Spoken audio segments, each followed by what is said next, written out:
একটি কবিতা লেখা হবে, তার জন্য অপেক্ষার উদ্দীপনা নিয়ে লক্ষ লক্ষ উন্মত্ত অধীর ব্যাকুল বিদ্রোহী শ্রোতা বসে আছে। ভোর থেকে জনসমুদ্রের উদ্যান সৈকতে কখন আসবে কবি। এই শিশু পার্ক সেদিন ছিল না, এই বৃক্ষে ফুলে শোভিত উদ্যান সেদিন ছিল না, এই তন্দ্রাচ্ছন্ন বিবর্ণ বিকেল সেদিন ছিল না। তাহলে কেমন ছিল সেদিনের সেই বিকেল বেলাটি? তাহলে কেমন ছিল শিশু পার্কে বেঞ্চে ফুলের বাগানে ঢেকে দেয়া এই ঢাকার হৃদয় মাঠখানি? জানি সেদিনের সব স্মৃতি মুছে দিতে হয়েছে উদ্যত কালো হাত।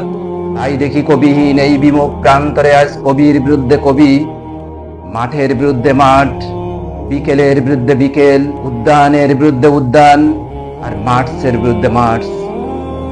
এ অনাগত শিশু, এ আগামী দিনের কবি। শিশু পার্কে রঙিন দোলনায় দোল খেতে খেতে তুমি একদিন সব জানতে পারবে।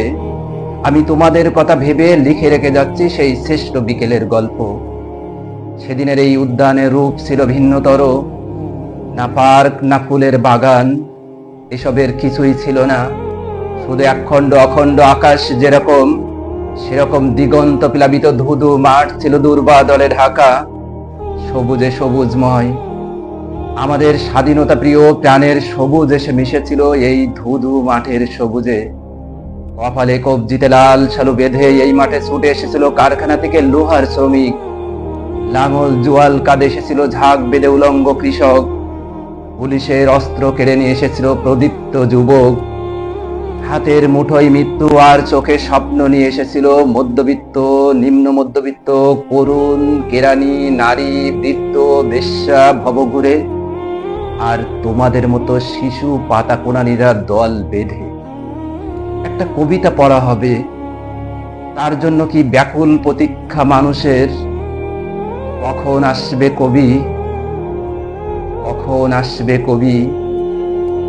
শত বছরের শত সংগ্রাম শেষে রবীন্দ্রনাথের মতো দৃপ্ত পায়ে হেঁটে অতঃপর কবি এসে জনতার মঞ্চে দাঁড়ালেন। তখন পলকে দারুণ ঝলকে তড়িতে উঠিল জল, হৃদয়ে লাগিল দোলা, জনসমুদ্রে জাগিল জোয়ার, সকল দুয়ার খোলা। কে রোধে তাহার বজ্রকণ্ঠ বাণী? জনসূর্যের মঞ্চ কাঁপিয়ে কবি শোনালেন তার অমর কবিতাখানি। এবারের সংগ্রাম আমাদের মুক্তির সংগ্রাম, এবারের সংগ্রাম স্বাধীনতার সংগ্রাম। সেই থেকে স্বাধীনতা শব্দটি